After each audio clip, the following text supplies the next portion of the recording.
convido-vos a abrir as vossas Bíblias na primeira carta de João,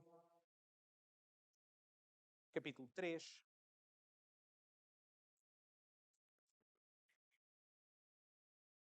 Vamos ler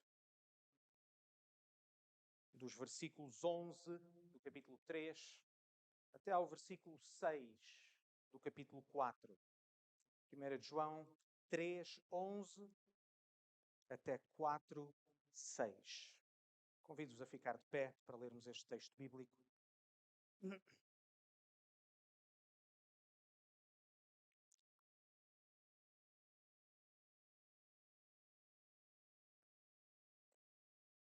Diz-nos assim a palavra de Deus.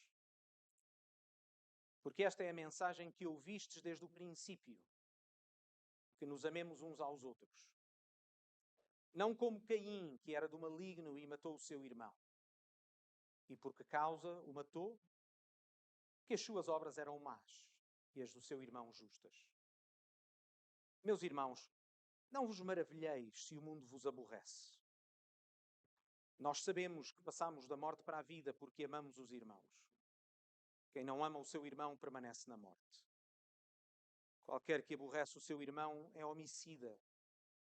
E vós sabeis que nenhum homicida tem permanecente nele a vida eterna. Conhecemos o amor nisto, que ele deu a sua vida por nós, e nós devemos dar a vida pelos irmãos. Quem, pois, estiver bens no mundo e vendo o seu irmão necessitado, lhe cerrar as suas entranhas, como estará nele o amor de Deus? Meus filhinhos, não amemos de palavra nem de língua, mas por obra e em verdade. E nisto conhecemos que somos da verdade, e diante dele asseguraremos os nossos corações. Sabendo que se o nosso coração nos condena, maior é Deus do que os nossos corações, e conhece todas as coisas. Amados, se o nosso coração não nos condena, temos confiança para com Deus. E qualquer coisa que lhe pedirmos dele, a receberemos. Porque guardamos os seus mandamentos e fazemos o que é agradável à sua vista. E o seu mandamento é este: que creiamos no nome do seu Filho, Jesus Cristo, e nos amemos uns aos outros, segundo o seu mandamento. E aquele que guarda os seus mandamentos, nele está, e ele nele. E nisto conhecemos que ele está em nós, pelo Espírito que nos tem dado. Amados, não creiais a todo o Espírito, mas provai se os Espíritos são de Deus, porque já muitos falsos profetas se têm levantado no mundo. Nisto conhecereis o Espírito de Deus. Todo o Espírito que confessa que Jesus Cristo veio em carne é de Deus. E todo o Espírito que não confessa que Jesus Cristo veio em carne não é de Deus. Mas este é o Espírito do Anticristo, do qual já ouviste que há de vir, e eis que já está no mundo. Filhinhos, sois de Deus, e já os tendes vencido, porque maior é o que está em vós do que o que está no mundo. Do mundo são, por isso falam do mundo, e o mundo os ouve. Nós somos de Deus, e aquele que conhece a Deus ouve-nos. Aquele que não é de Deus não nos ouve. Nisto conhecemos nós o Espírito da verdade e o Espírito do erro. Deixem andar. Irmãos, uma série de perguntas que têm estado e nos têm acompanhado durante semanas. O que é a verdade? Como podemos distinguir a verdade da mentira? Como podemos distinguir o verdadeiro de um falso cristão? Meus irmãos, começar por afirmar de forma clara: os cristãos são crentes, mas não são crédulos ou ingênuos. O cristão não acredita em tudo o que ouve. Fé não é ingenuidade. E isso é claro nesta carta que o apóstolo João escreve, onde no texto que acabámos de ler, por exemplo, ele exorta, vejam, o versículo 1 do capítulo 4. Amados, o que é que João diz? 4:1. Amados, não creiais em todo o Espírito, mas provai se os Espíritos são de Deus, porque já muitos falsos profetas se têm levantado no mundo.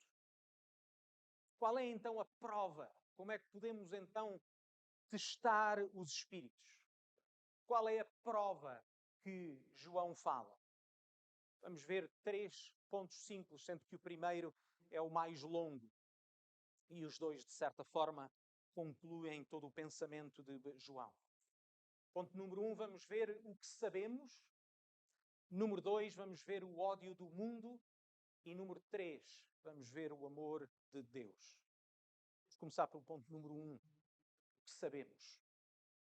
O apóstolo João, nestes versículos, como que junta tudo o que já tinha afirmado até agora. Vejam o padrão que João repete à medida que ele vai escrevendo.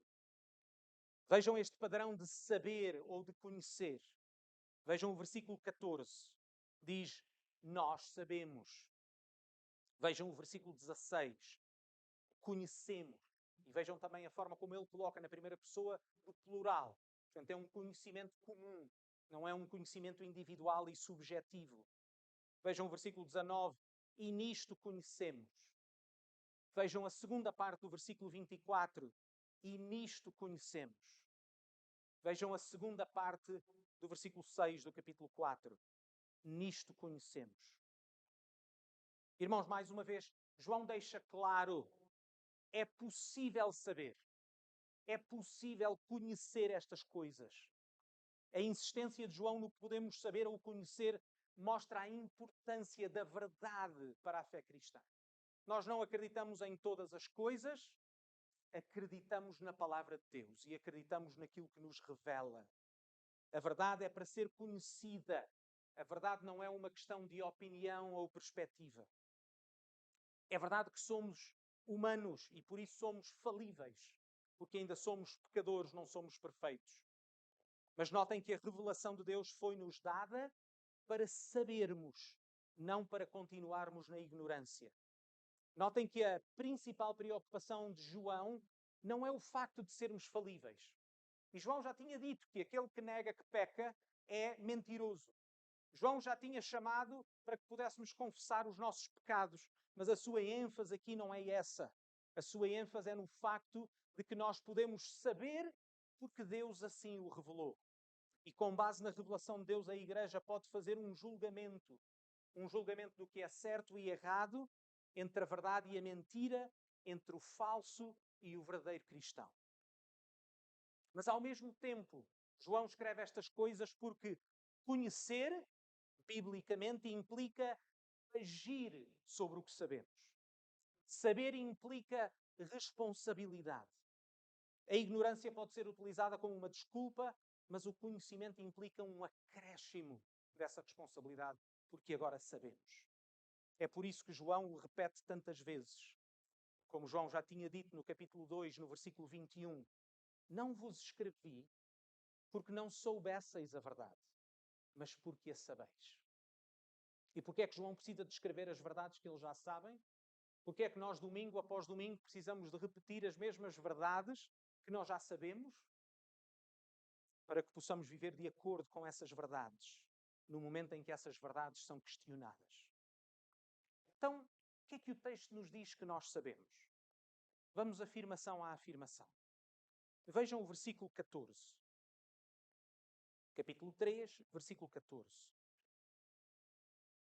Nós sabemos que passamos da morte para a vida porque amamos os irmãos. Quem não ama o seu irmão permanece na morte. A forma como sabemos que passamos da morte para a vida, segundo João, é porque temos uma nova vida. Fomos salvos. A forma como sabemos que isto aconteceu na nossa vida é pela forma como nos relacionamos com a Igreja. Notem que este texto, curiosamente, e os irmãos conhecem o mandamento para amar o próximo, como a nós mesmos, certo? Mas curiosamente este texto não nos diz o próximo, mas sim o amor aos irmãos, o amor àqueles que são membros da Igreja. Mais uma vez, o amor que temos pelos irmãos não é a causa da nossa salvação, ou seja, nós não somos salvos porque amamos os nossos irmãos, mas o amor pelos irmãos é a evidência da nossa salvação. Nós sabemos que passamos da morte para a vida porque amamos os nossos irmãos. É por isso que João está certo que aqueles que abandonaram a igreja não são cristãos. Versículo 19 do capítulo 2, certo? Não são cristãos porquê? Porque ao abandonarem a igreja, abandonaram os irmãos. Como não podem estar em comunhão com eles, não os podem amar, logo não podem ser cristãos. A maior prova da nossa salvação está na forma como nos amamos uns aos outros. O nível do nosso relacionamento com a igreja, segundo a palavra de Deus, é a medida da nossa salvação. Versículo 16. Conhecemos o amor nisto, que Ele deu a sua vida por nós, e nós devemos dar a vida pelos irmãos. Agora vejam que não apenas somos chamados a amar, mas agora João define o que é o amor. O que é o amor verdadeiro, o amor de que ele fala. Se passar da morte para a vida é amar os irmãos, o que é que significa amá-los? Significa aprender a amar como Jesus nos amou. Como veremos um pouco mais à frente. Nós faremos uma pausa agora e voltaremos a este versículo mais tarde. Agora vejam o versículo 18 e o versículo 19. Meus filhinhos, não amemos de palavra nem de língua, mas por obra e em verdade. E nisto conhecemos que somos da verdade, e diante dele asseguraremos os nossos corações. João agora clarifica um pouco mais aquilo que já tinha dito. Como é que sabemos se somos da verdade? Como é que sabemos se passamos da morte para a vida? Como é que podemos, como João diz no versículo 19, assegurar o nosso coração? Ou seja, como é que podemos ter a certeza da nossa salvação? É porque o nosso amor não é apenas algo que nós professamos. Não é apenas algo que sai da nossa boca. É porque nós acreditamos que amor é ação. Esta é uma verdade que nós podemos reconhecer e nem precisamos ser cristãos para reconhecer no nosso dia-a-dia. Se um homem disser à sua mulher, eu amo-te, mas é infiel ou maltrata a sua mulher de forma sistemática, os irmãos acreditam que ele verdadeiramente ama a sua mulher? Obviamente que não. As suas ações contradizem as suas palavras. O mesmo em relação à igreja. Se alguém disser eu sou cristão, mas não ama a igreja de forma concreta, não ama a sua família em Cristo, então essa profissão de fé é contrariada pelas suas ações. Meus filhinhos, diz João, não amemos de palavra, nem de língua. João não está a dizer que não importa o que nós dizemos. Obviamente que importa o que nós dizemos. Mas se aquilo que nós dizemos não coincide com aquilo que nós fazemos, então aquilo que nós dizemos não tem qualquer importância. É por isso que, meus filhinhos, não amemos de palavra nem de língua, mas por obra e em verdade. Agora vejam o versículo 24, ainda do capítulo 3. E aquele que guarda os seus mandamentos, nele está e ele nele. E nisto conhecemos que ele está em nós, pelo Espírito que nos tem dado.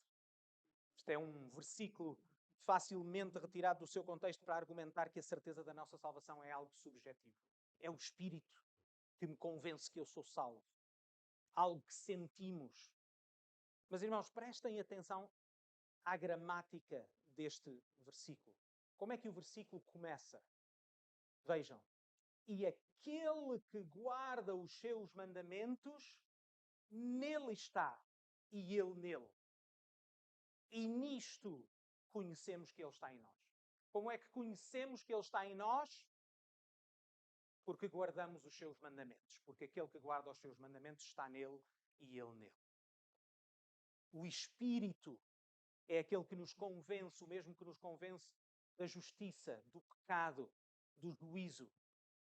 É o mesmo Espírito que nos dá o poder para obedecer. E a evidência da nossa salvação é esta obediência. O Espírito é que nos mostra que a nossa obediência é a prova da nossa salvação, é a prova de que Ele está a trabalhar em nós. Não é um sentimento, é na realidade, segundo João, uma ação. É por isso que, de forma muito conhecida, os cristãos conhecem a passagem de Tiago. Certo? Mostra-me a tua fé pelas tuas obras, eu pelas minhas obras mostro-te a minha fé. É exatamente a mesma coisa Por outras palavras, queridos irmãos, num mundo onde o sentimento reina, onde o sentimento passou a ser a medida de todas as coisas, incluindo muitas vezes da nossa fé, João coloca o mundo de pernas para o ar e afirma que a certeza da nossa salvação não é uma experiência mística ou subjetiva, que na realidade, diz-nos o texto, é algo que nós podemos conhecer, nós, não apenas eu. A certeza da nossa salvação passa pela evidência que o Espírito que em nós habita, realmente habita. E isso é provado pela nossa obediência. É por isso que João diz, nisto conhecemos que Ele está em nós, quando o obedecemos. E o Espírito nos mostra isso mesmo pela sua palavra. Capítulo 4 agora, versículo 2. Nisto conhecereis o Espírito de Deus. Todo o Espírito que confessa que Jesus Cristo veio em carne é de Deus. Irmãos, as nossas ações são resultado da nossa fé. Tal como vimos no capítulo 3, versículo 16. A forma como amamos deve ser um reflexo da forma como Deus nos amou. Logo, uma vida de obediência está dependente de sabermos a verdade. Porque se não soubermos quem Jesus é, se não soubermos como Jesus amou, como é que nós podemos ser salvos ou ter fé num Jesus que nós não conhecemos? Como é que nós podemos amar se não soubermos como Jesus amou? Aquilo que nós acreditamos e a forma como vivemos estão juntas. Em particular, aqui João diz que aquilo que acreditamos acerca do Filho de Deus determina se conhecemos ou não conhecemos a verdade. Durante este culto, irmãos, tivemos a oportunidade de professar juntos aquele que é conhecido como o Credo dos Apóstolos. Não sabemos o seu autor, seguramente não foram os apóstolos que o escreveram, apesar da lenda assim o rezar, mas é um credo professado por cristãos ao longo dos séculos e que expressa de forma sumária parte do que nós acreditamos, incluindo quem acreditamos que Jesus é.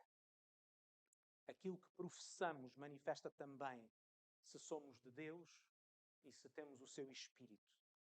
Como? Acreditando na sua palavra e afirmando a sua palavra.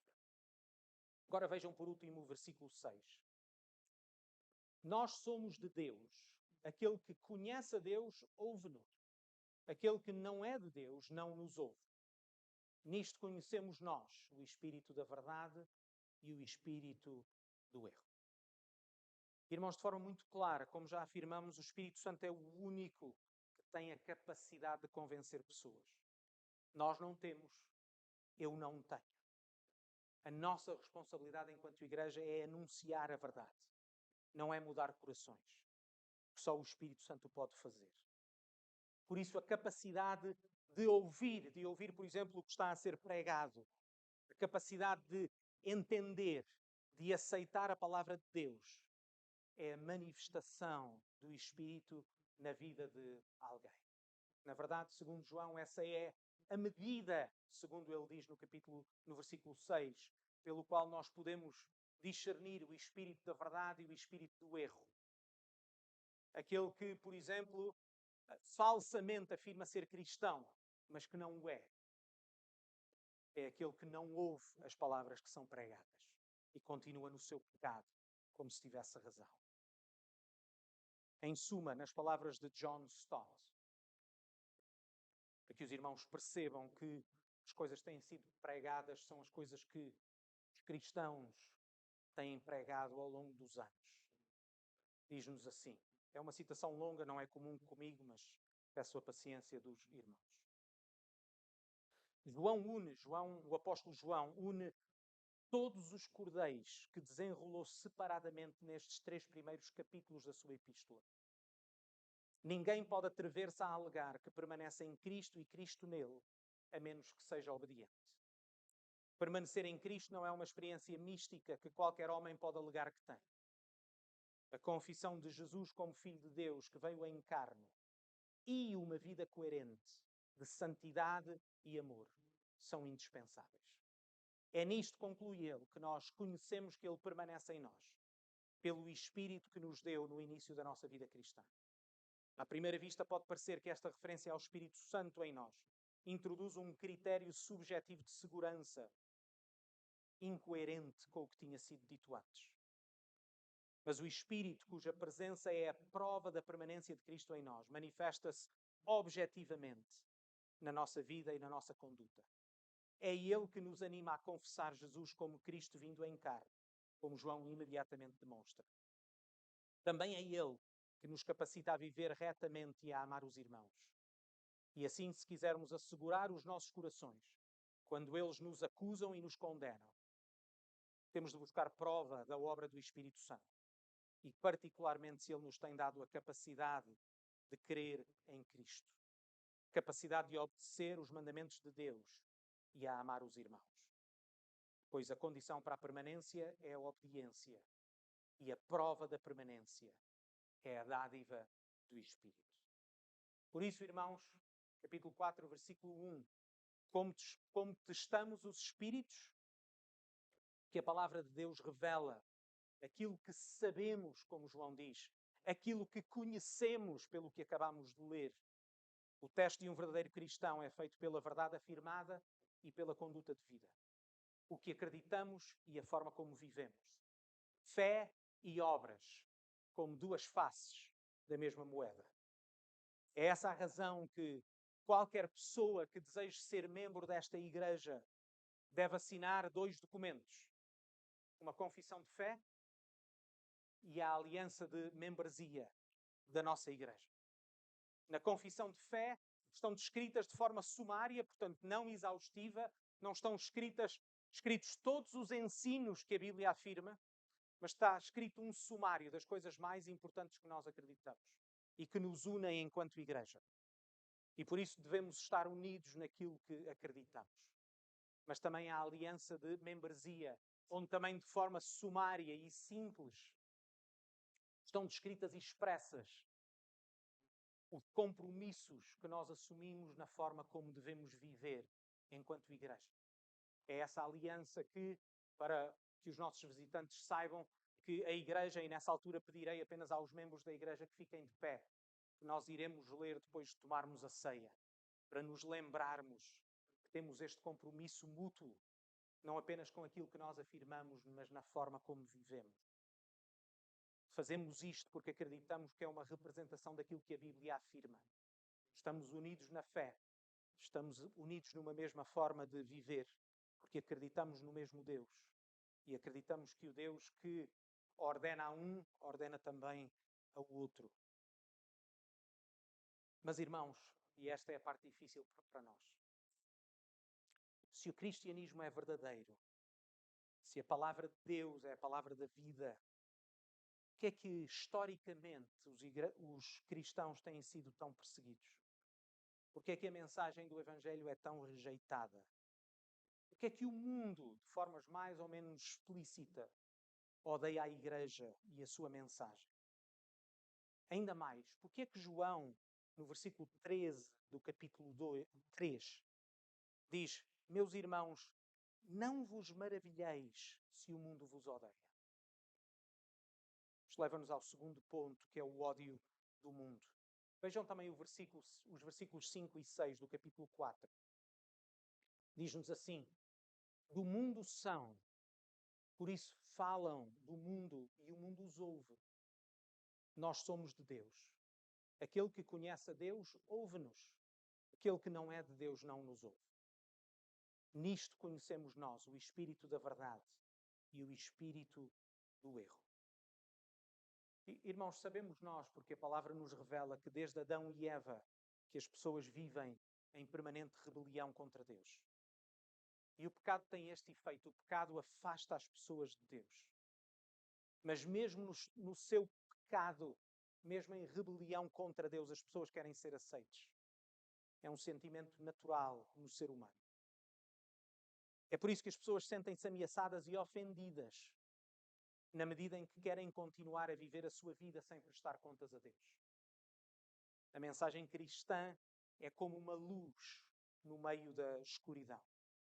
O Evangelho expõe o pecado humano, chama as pessoas ao arrependimento e oferece salvação através da pessoa do Senhor Jesus. A mensagem cristã confronta as pessoas com o seu pecado e condenação perante Deus. E depois chama as pessoas e requer arrependimento, ou seja, requer que abandonem o seu pecado para que obedeçam a Deus. Mas a verdade é que, em termos gerais, as pessoas amam o seu pecado. O mundo deseja a aprovação. As trevas odeiam a luz. Porque onde existe luz, as trevas são dissipadas. João usa uma ilustração antiga para mostrar esta inimizade histórica desde o início das coisas. Vejam o versículo 12, a ilustração que nós lemos no meio deste culto. Quando João cita e diz em 1 João 3,12, não como Caim, ou seja, somos chamados a amar, não como Caim, que era do maligno e matou a seu irmão. E por que causa o matou? Porque as suas obras eram más e as do seu irmão justas. E depois, obviamente, passa a explicar que não amar significa matar. De que o mandamento de não matarás não é apenas tirar a vida objetivamente a alguém, mas é não dar o amor de que é devido e que Deus nos chama a amar. No texto que nós lemos em Gênesis 4, 2 irmãos, Caim e Abel, apresentam sacrifícios a Deus. Mas vemos que Deus apenas aceita o sacrifício de um deles, o sacrifício de Abel. Mas notem, porque isto é muito importante, notem que não foi uma ação aleatória de Deus. Quando Caim ficou irado porque a sua oferta não foi aceita, Deus fala com ele e diz-lhe assim, versículos 6 e 7 de Gênesis 4, e o Senhor disse a Caim, por que tiraste? E porque descaiu o teu semblante? Se fizeres bem, não haverá aceitação para ti? É claro no texto, irmãos, embora nós não saibamos os detalhes, que a oferta de Caim não foi aceite, que ele estava em pecado, que ele estava em rebelião contra Deus, e por isso Deus não podia aceitar a sua oferta. Ele queria viver a sua vida à sua maneira e esperar que Deus aceitasse a sua forma de viver, em vez de se submeter a Deus. É isso que o apóstolo João diz aqui. Quando pergunta, e por que causa o matou? Porque as suas obras eram más e as do seu irmão justas. De forma muito interessante, neste caso não diz que tinha a teologia errada, porque não professava as coisas certas. Coloca de forma muito prática, as suas obras eram más, enquanto as do seu irmão justas. Irmãos, esta inimizade permanece porque Deus continua a ser Deus. E a Igreja tem de continuar a afirmar a verdade do Evangelho. Tem que continuar a chamar ao pecado, pecado.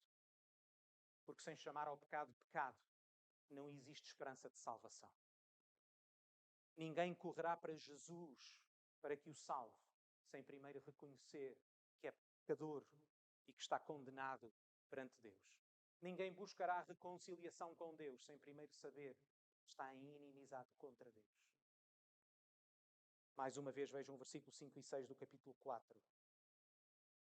Do mundo são, por isso falam do mundo e o mundo os ouve. Nós somos de Deus. Aquele que conhece a Deus ouve-nos. Aquele que não é de Deus não nos ouve. Nisto conhecemos nós o espírito da verdade e o espírito do erro. As Escrituras contam-nos também alguns episódios da vida de um homem chamado Daniel, um israelita que vivia exilado na Babilónia no século VI antes de Cristo. E no meio do seu sucesso, no meio da alta posição que ele ocupava, mais uma vez a inveja que os outros tinham de si levou a que muitos procurassem alguma coisa para o poderem acusar. Mas no capítulo 6 do livro de Daniel, nós lemos estas palavras. Daniel 6, 4 e 5. Então os príncipes e os presidentes procuravam achar ocasião contra Daniel a respeito do reino. Mas não podiam achar ocasião ou culpa alguma, porque ele era fiel e não se achava nele nenhum vício, nem culpa. E agora vejam o que estes homens maus decidem fazer. Então estes homens disseram: nunca acharemos ocasião alguma contra este Daniel, se não a procurarmos contra ele na lei do seu Deus. É exatamente isto que o mundo continua a fazer. a acusar-nos porque obedecemos a Deus. Meus irmãos, como João diz, não devemos ficar surpresos quando o mundo nos odeia, quando as pessoas rejeitam a mensagem do Evangelho. Não devemos ficar surpreendidos que o mundo não entenda ou nos condene por aquilo que nós acreditamos. Meus irmãos, aquilo que nós devemos buscar, procurarmos ser fiéis a Deus, fiéis à verdade do Evangelho. Meus queridos irmãos, que o ódio que o mundo possa ter por nós seja resultado do nosso amor e fidelidade a Deus. Seja resultado do amor que temos uns pelos outros, da forma como cuidamos uns dos outros, da forma como somos fiéis uns aos outros, da forma como vivemos unidos. Porque se assim for, irmãos, no meio da perseguição, dificuldade e acusação, poderemos dormir descansados. O que nos leva ao terceiro e último ponto, que é o amor de Deus. Vejam o versículo 11 do capítulo 3. Porque esta é a mensagem que ouvistes desde o princípio, que nos amemos uns aos outros. Agora vejam os versículos 16 a 18. Conhecemos o amor nisto, que Ele deu a vida por nós, e nós devemos dar a vida pelos irmãos. Quem, pois, estiver bens do mundo, e vendo o seu irmão necessitado lhe cerrar o seu coração, como estará nele o amor de Deus? Meus filhinhos, não amemos de palavra nem de língua, mas por obra e em verdade. E agora vejam ainda o versículo 23. E o seu mandamento é este: que creiamos no nome do seu Filho, Jesus Cristo, e nos amemos uns aos outros, segundo o seu mandamento. Esta é a insistência do apóstolo João. Que os cristãos permaneçam firmes na fé e no amor. Estes dois são inseparáveis. Diz João, esta é a mensagem que ouviste desde o princípio. Versículo 11. Nada mudou, irmãos. É o mesmo conosco. Continuamos a uma só voz, juntos com o apóstolo João, juntos com os cristãos de todos os séculos, a afirmar o mesmo Evangelho, o mesmo Senhor Jesus, a mesma salvação, a mesma esperança. O que é o amor? Deus é amor. Como é que o amor pode ser medido? Como é que podemos conhecer o amor? Versículo 16, conhecemos o amor nisto, que Ele deu a sua vida por nós. Como é que nós somos chamados a amar? Versículo 16. Conhecemos o amor nisto, que Ele deu a sua vida por nós e nós devemos dar a vida pelos irmãos. Amar é algo muito prático. Amar é amar como Jesus amou. É darmos a vida pelos nossos irmãos.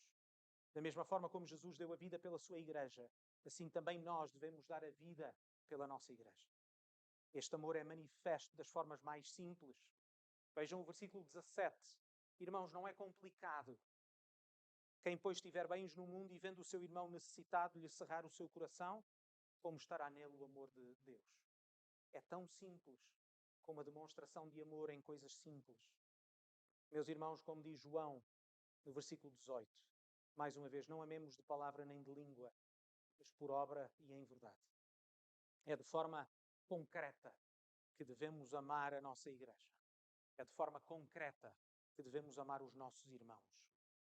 A igreja deve ser a nossa vida, onde devem estar os nossos principais afetos, as nossas amizades mais próximas, o nosso investimento de tempo, o nosso investimento emocional, o nosso investimento financeiro. Irmão, Jesus não apenas deu uma parte da sua vida em favor da igreja. Jesus deu-se a si mesmo em favor da igreja. Nas palavras do Senhor Jesus em João 13:35. Nisto todos conhecerão que sois meus discípulos, se vos amardes uns aos outros. Agora que estamos prestes a tomar a ceia juntos, a ceia do Senhor, este memorial que nos lembra da morte do Senhor Jesus no nosso lugar, como representação maior do amor de Deus por nós. Irmãos, que este seja um momento de agradecimento a Deus, mas também uma lembrança da forma como nós somos chamados a viver, da forma como somos chamados a amar uns aos outros, tal como Jesus nos amou. Que a mensagem que anunciamos possa ser a mensagem que vivemos. Vamos orar.